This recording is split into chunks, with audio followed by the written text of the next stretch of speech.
Ya Rabbana salli ya Allah ala Muhammad ziljudi.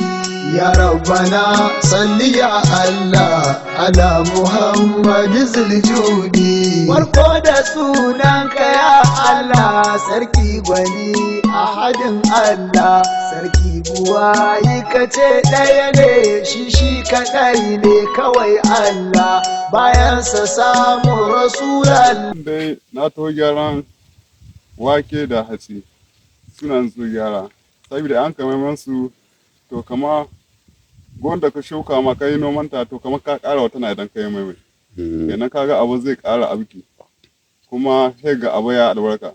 Misali idan kai maiman gona guda, kai noma gona biyu, kai maiman gona guda ba kai maiman guda ba, to idan ka ɗogo kai zo ka yi girbi lokacin da sun kai, to idan ka kama zanga guda wagga ka kama ta wagga, to sai ka yi bambanci. Wadda kai mai ita za ta zanka tamkar biyu wacan ko ita kuma ce ka ne sai ba nauyi, to shine bambanci mai ka tafi jama'a.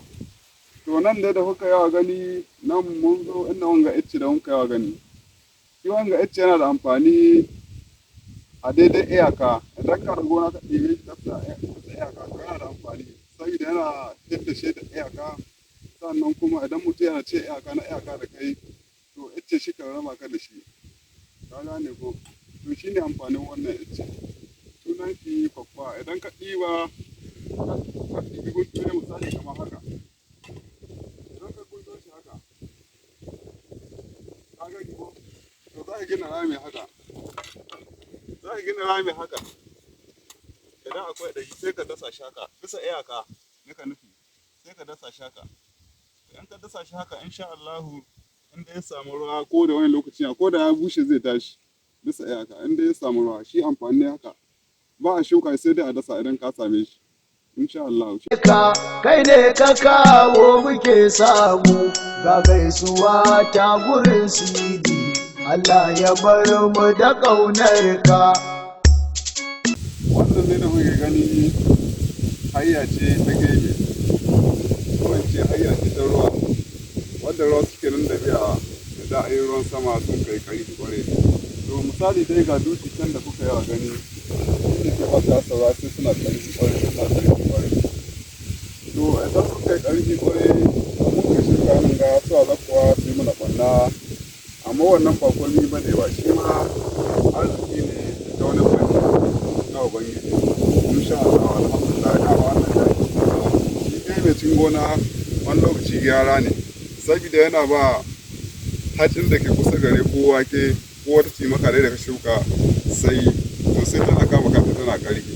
Ko da a ce ba su yi kyawu ba, to in ta ginga ce za ta zuba iya na ƙwarai kuma za su gingata, sannan kuma abin zai yi kyawu shi bambanta da na ko'ina insha Allah. Zai yi kyawu shi bambanta da na ko'ina insha Allah. Wannan bayani shine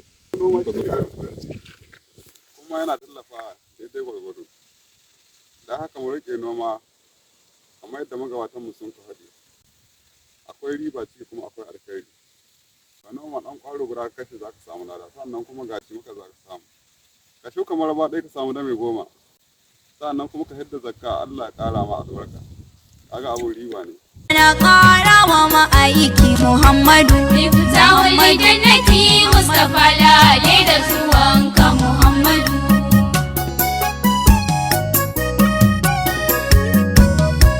Haihuwar manzo